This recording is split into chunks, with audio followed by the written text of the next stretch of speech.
안녕하세요. 오늘은 6월 8일 티 없이 깨끗하신 성모 성심 기념일입니다. 6월은 예수 성심 성월이고 어제가 예수 성심 대축일, 오늘은 티 없이 깨끗하신 성모 성심 기념일입니다.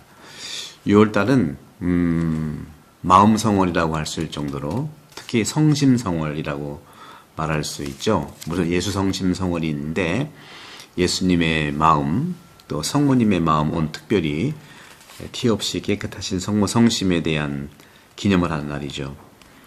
예수 성심을 공경하면서 자연스럽게 생겨난 성모 신심 공경도 17세기에 프랑스 노르망디 출신의 요한 웨드 성인의 노력으로 점점 보편화됐죠.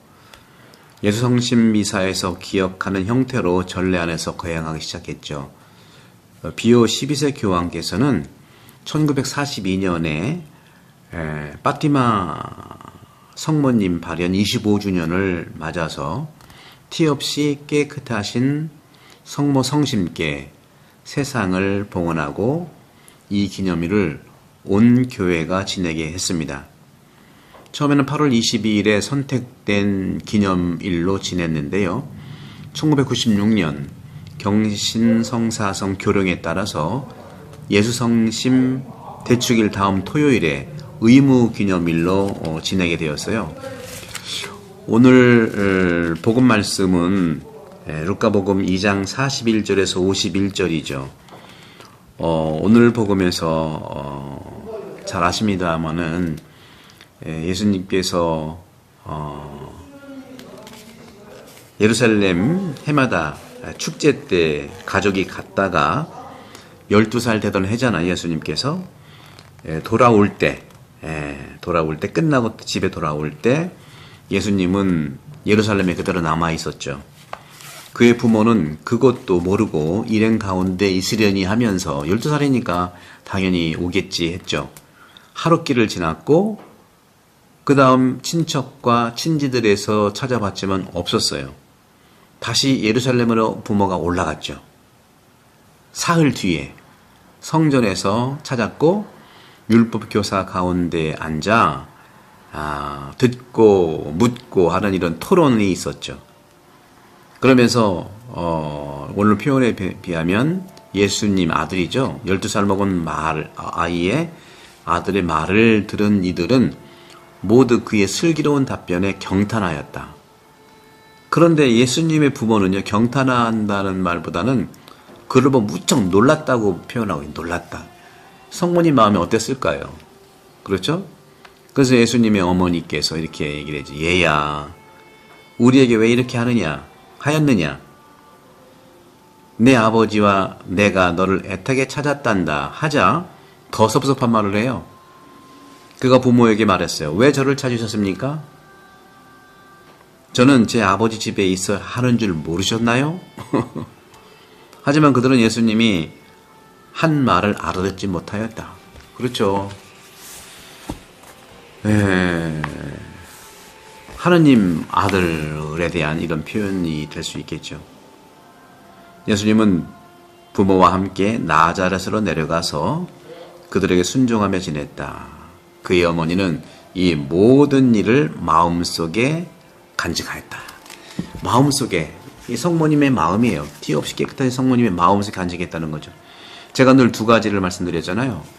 성모님께서 영혼 돌봄의 달인이신데 첫 번째는 가브리엘 천사가 당신한테 인사했던 그 인사말이 무엇일까? 갑자기 저한테 왜 그러세요?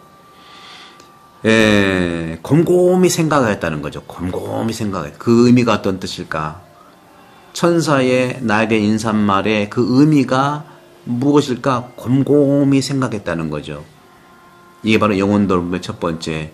우리는 이해할 수 있는 또 이해해야 되는 그것을 생각으로 담아낼 수가 있겠지 않습니까?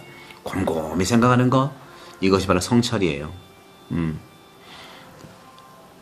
그 천사가 마리아한테 한 인사말의 의미를 곰곰이 생각한 거예요. 그리고 두 번째는 마음에 대한 거거든요. 그러니까 생각과 마음은 영혼의 대표적인 그러한 속성들인데 오늘 마음은요, 정말 예수님의 아들인데 인간적인 차원에서 섭섭했어요. 그렇잖아요. 그러나 성모님은 그 섭섭함을 금방 표현하지도 않고 모든 일을 마음속에 간직했다는 거죠. 마음에 간직. 그래서 저는 예수 성심 성월뿐만 아니라 성모 티 없이 깨끗하신 이 성모 성심 기념일에 이 마음이라고 하는 것을 한번 생각해 보려고 그래요. 마음이라고 하는 것은요, 우리가 오해하기 때문에 감상주의도 아니고요, 감각주의도 아니에요. 물론 마음의 한 기능이 감상과 정서와 감각이 있죠. 그러나 이 성심이라고 얘기했을 때 거룩한 마음, 이 마음은요, 하느님을 만나는 거룩한 공간이고 이 성령께서 내 안에 거처하는 공간이면서 더욱더 중요한 것은 하느님을 바라보는 구체적인 내 기관이 바로 마음이에요. 그래서 마음은 바로 모든 인격을 얘기합니다. 인격. 예수님의 마음도 예수님의 인격을 얘기하는 거예요. 성모님의 마음도 성모님의 인격을 얘기하는 거예요. 우리도 우리 마음도 그 인격을 얘기하는 것이죠.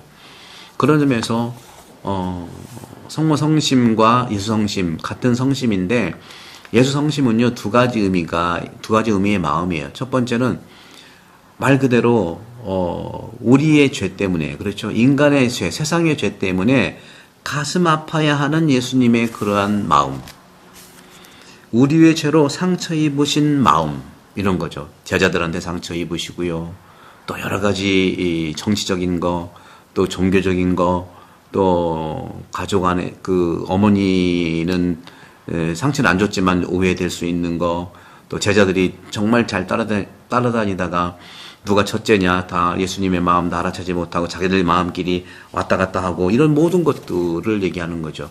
두 번째는 그럼에도 불구하고 우리 죄로 상처 입으신 예수님의 마음과 또 한 가지 인간에 대한 무한하신 사랑을 뜻하는 거죠. 예수님의 마음은 사랑을 뜻하는 거죠.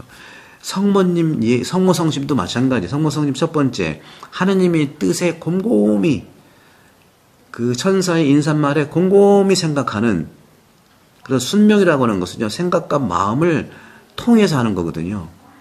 성모 심심의 핵심은 하느님을 향한 순종, 순명과 또 그로 인해서 인간을 향한 깊은 사랑을 뜻하는 거예요. 예수님을 잉태할 때도 말이죠, 성모님께서는 루카복음에 다 나오시잖아요. 그죠? 우리 루카복음, 우리 대한분당 시드니에서 루카복음을 지금까지 공부를 했는데, 루카복음이야말로 성모님의 복음에 많은 부분이 있고, 바로 여성적인 측면이 있고, 아주 가난한 자의 복음인데, 바로 하느님을 향한 순명이 잘 나타나 있죠. 순명은 동의고 대화예요. 합이고요. 하느님의 뜻에, 하느님의 뜻, 그 인사말의 뜻을 깊이 생각하고, 곰곰이 생각, 그리고 예수의 그 말에, 자녀, 아들의 그 말에 마음속에 모든 일을 마음속에 간직한다는 거. 그럼 언젠가는 그 마음이 하느님의 뜻과 만난다는 거죠. 곰곰이 생각한다는 것은 하느님의 뜻이 무엇일까를 생각하는 거예요. 그 곰곰이 생각하는 그 생각과 마음속에 담아내는 거예요. 그래서 그 곰곰이 생각한 그 생각이 마음을 건드리는 것을 내가 결정하고 내가 실천하면 되는 거지. 성모님의 마음이 그런 거예요. 하느님을 향한 순명, 대화죠, 동의죠. 그리고 인간을 향한 깊은 사랑, 이걸 뜻하는 거죠. 그래서 이 마음이라고 하는 것은 말씀드린 것처럼 단순히 정서적인 측면, 감각적이고 감성적인 거 무시하지 않아요. 하지만 마음은 바로 하느님이 거처하는 공간이고 성령께서 거처하는 공간이고 하느님의 뜻이 내 마음 안에서 건드려지면서 건드려진 그 마음이 내가 어떤 삶을 살지를 결정하고 앞으로 나가는 것, 인격을 얘기하는 거잖아요, 말이죠. 성모 성심은 성모의 인격이고 예수 성심은 예수님의 인격인 것이죠. 그런 점에서 성모님의 성심은 바로 우리 어머니의 마음입니다. 세상에서 가장 하느님을 사랑하는, 다시 말하면 하느님 사랑을 가장 닮은 사랑. 그래서 우리 어머님도 그렇잖아요. 자녀를 어마어마하게 사랑하시잖아요. 자녀를 위해서 조건이 없잖아요. 내어주는 마음이잖아요. 바로 하느님의 사랑을 닮은 것이죠. 따라서 성모님은 그리스도의 어머니로서 온 삶을 아들을 중심으로 해서 또 사도들과 함께하고 교회의 마음이라고 볼 수 있습니다. 그런 점에서 성모님은 우리를 위해서 그리스도께 풍부한 은총을 청해 주시는 우리 어머니시고, 우리의 삶에 어려움이 닥칠 때 성모님의 모성에 우리가 전구를 한다면 다 이루어지는 것입니다. 사랑하는 형제 자매 여러분, 예수 성심과 성모 성심이 딱 붙어있는 이 오늘 여러분들 6월달이 예수님의 마음으로 가득 차기를, 성모님의 마음으로 가득 차기를 바라면서 6월 한 달 동안 예수님의 마음을 담는 거룩한 마음의 계절이 되기를 축복드립니다. 성부와 성자와 성령께서는 여러분을 행복합니다.